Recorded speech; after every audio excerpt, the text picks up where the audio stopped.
നിങ്ങളുടെ favourite shows ഇനി ഒരിക്കലും മിസ്സാവില്ല. ഇപ്പോൾ C5 കാണും നിങ്ങളുടെ ഫേവറേറ്റ് ഷോ തികച്ചും സൗജന്യമായി. വെറുതെ ആവശ്യമില്ലാത്ത ഓരോന്ന് ചിന്തിച്ചു കൂട്ടി സ്വയം കുഴി തോണ്ടണ്ട. വരുന്നിടത്ത് കാണാന്നേ. ഇനിയിപ്പോ ഇതാരും അടിച്ചു മാറ്റാൻ നോക്കിയോ?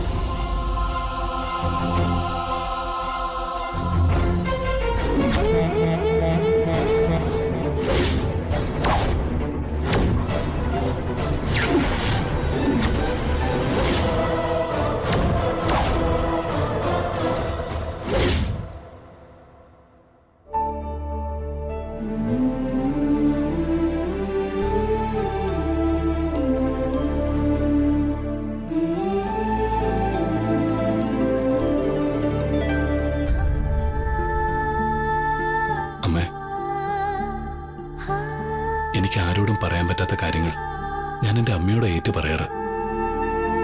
എൻ്റെ അമ്മയാ എനിക്കല്ല. ഞാൻ ഇന്നേ പ്രഭാവതി അമ്മയുടെ മുഖത്ത് ഒരു ടെൻഷൻ കണ്ടു. അവരുടെ മുഖത്തെ ആ പരിഭ്രമം കണ്ടു. ആ സ്വർണവിള കണ്ടപ്പോ അവരെന്തിനാ ഞെട്ടിയത്? സാധാരണ സ്വർണമെന്ന് കേട്ടാലേ സ്ത്രീകളുടെ മുഖം തെളിയേണ്ടതാ. പക്ഷേ ആ സ്വർണവിള കണ്ടിട്ടും അവരുടെ മുഖത്ത് ഞാൻ ഒരു സന്തോഷവും കണ്ടില്ല. അച്ഛൻ കിടപ്പിലായ അന്ന് മുതലേ ഞാൻ ശ്രദ്ധിക്കുന്നത് പ്രഭാവതി അമ്മയുടെ പെരുമാറ്റത്തിലെ മാറ്റം. എനിക്ക് ചില സംശയങ്ങളുണ്ടമ്മേ. പിന്നെ ഞാനല്ല സ്വർണവിള അയച്ചു കൊടുത്തത്. അത് അയച്ചത് ആരാന്നും എനിക്കറിയില്ല. പിന്നെ അപ്പോഴത്തെ ക്രിട്ടിക്കൽ സിറ്റുവേഷനിൽ ഞാനതങ്ങ് സമ്മതിച്ചു കൊടുത്തു. നമുക്കറിയാത്ത എന്തൊക്കെയോ രഹസ്യങ്ങളുണ്ടമ്മേ ആ വളയ്ക്ക് പിന്നിൽ. ആ രഹസ്യം ഞാൻ കണ്ടുപിടിച്ചിരിക്കും.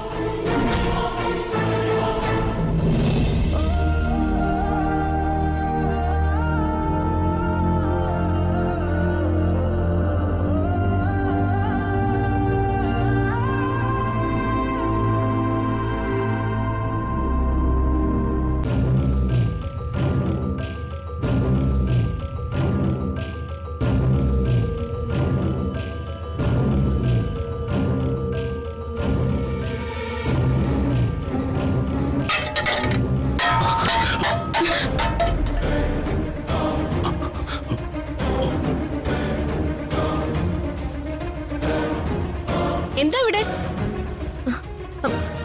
എന്താ എന്താ ഈ തട്ടിമറിച്ചിട്ട്? അല്ല, ഇതാര്? ഗാർഗി മോളാണോ? ആ അതെ, ഗാർഗിയ. ഇവിടെ എന്താ ഈ നേരത്തെ ചെയ്യുന്നേ? എന്റെ കയ്യിൽ നിന്ന് കാശ് താഴെ വീണു. അത് ഞാൻ തപ്പിയെടുക്കാൻ ശ്രമിക്കായിരുന്നു. അപ്പോഴാ കൈ തട്ടി പാത്രം വീണത്. വെറുതെ തപ്പി തടഞ്ഞു വീഴണ്ട, ഞാൻ എടുത്തു തരാം. എത്ര രൂപ പോയത്? 100 രൂപയാ താഴെ വീണത്. 100 രൂപയാ താഴെ വീണതെന്ന് നിങ്ങൾക്ക് എങ്ങനെ അറിയാം? അത് പിന്നെ എന്റെ കയ്യിൽ ആ കാശ് മാത്രമേ ഉണ്ടായിരുന്നുള്ളൂ. അല്ല, നിങ്ങൾ എങ്ങനെയാ ഈ അടുക്കളയിലെ സ്റ്റോർ റൂമിലെത്തിയ? വഴിതെറ്റി കയറിയതാ മോളെ. രമിക്ക് ഇവിടം പരിചയപ്പെട്ടു വരുന്നതല്ലേ ഉള്ളൂ. 100 രൂപയെന്നല്ലേ പറഞ്ഞത്?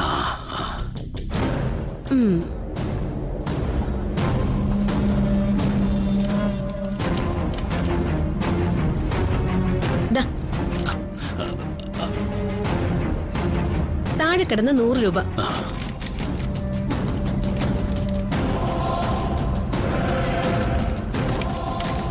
ഇത് 500ന്റെ ആണല്ലോ മോളെ.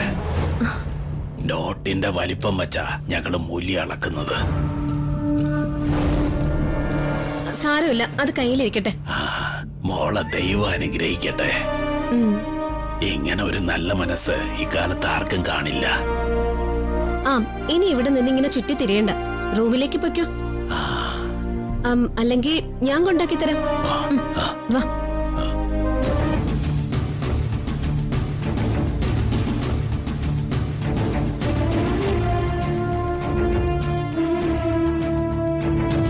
അയ്യോ, ഇതല്ലേ ആ ബോക്സ്? ഗായത്രിയമ്മയുടെ സ്വർണ്ണവളകൾ വെച്ചിരുന്ന ബോക്സ്. സ്വന്തം ഭർത്താവിനെ തങ്കമായി കാണാനുള്ള മനസ്സ് പാറുവിന് മാത്രമേ ഉള്ളൂ. ആഹാ, ഇനി ഇരിക്കുന്നില്ല. എനിക്ക് അത്യാവശ്യമായി ഒരിടം വരെ പോണം. പിന്നെ കാണാം. ഉം.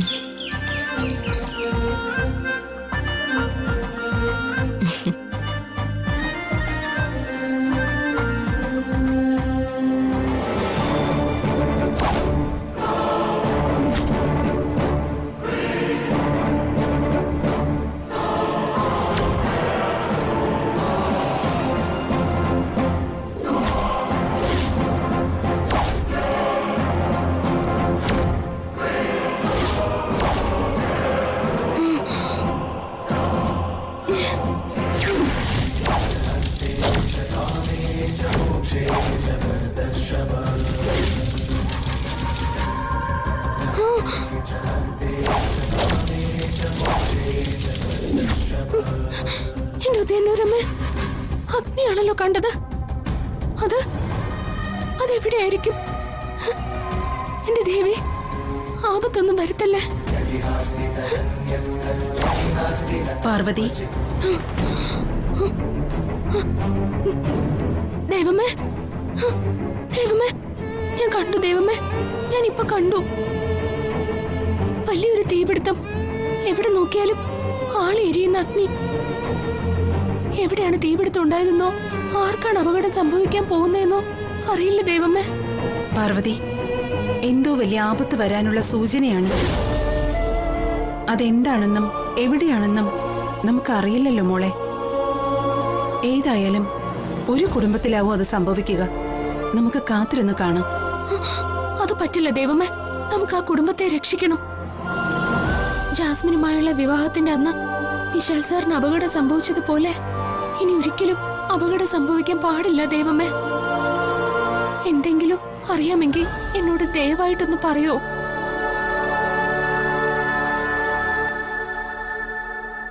എനിക്കത് പറയാൻ അനുവാദമില്ല കുഞ്ഞെ. അങ്ങനെ ഞാൻ നിന്നോട് പറഞ്ഞാൽ നിനക്ക് ദർശനം തരാനുള്ള ശക്തി എനിക്ക് നഷ്ടാവും മോളെ. വേണ്ട, എനിക്കറിയണ്ട ദൈവമേ, എനിക്കൊന്നും അറിയണ്ട. എന്റെ ദൈവമയുടെ ദർശന പുണ്യം മാത്രം എനിക്ക് കിട്ടിയാൽ മതി. അത് മാത്രമേ ഈ പാർവതി ആഗ്രഹിക്കുന്നുള്ളൂ. വിശാലിന്റെ ജന്മദിനം വരികയാ. ആഘോഷങ്ങളൊക്കെ തീരുമാനിച്ചോ? ഒന്നും തീരുമാനിച്ചിട്ടില്ല. തീരുമാനിക്കണം. നിനക്ക് ദിവ്യദൃഷ്ടി ഉണ്ടായ സ്ഥിതിക്ക് സൂക്ഷിച്ചു വേണം എല്ലാം നടത്താൻ. പ്രത്യേകിച്ചും അഗ്നി. അതൊഴിവാക്കുന്നതാവും നല്ലത്. അതിന് ഇവിടെ ഞാൻ തീരുമാനിക്കുന്നത് പോലെ അല്ലല്ലോ ദൈവമേ കാര്യങ്ങളൊക്കെ നടക്കുന്നത്. അറിയാം മോളെ. എങ്കിലും എല്ലാ കാര്യങ്ങളിലും നിന്റെ പ്രത്യേക ശ്രദ്ധയുണ്ടാവണം. നീ ഇവിടെയുള്ളതാ എന്റെ ആശ്വാസം. ദൈവമേ, അപ്പോ ഇവിടെയാണോ തീപിടുത്തം ഉണ്ടാവാൻ പോകുന്നത്?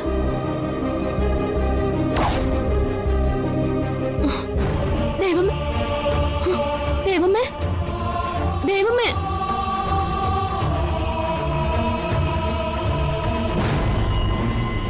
ഡൗൺലോഡ് ചെയ്യൂ C5 ആപ്പ്. കാണൂ എല്ലാ എപ്പിസോഡുകളും സൗജന്യമായി.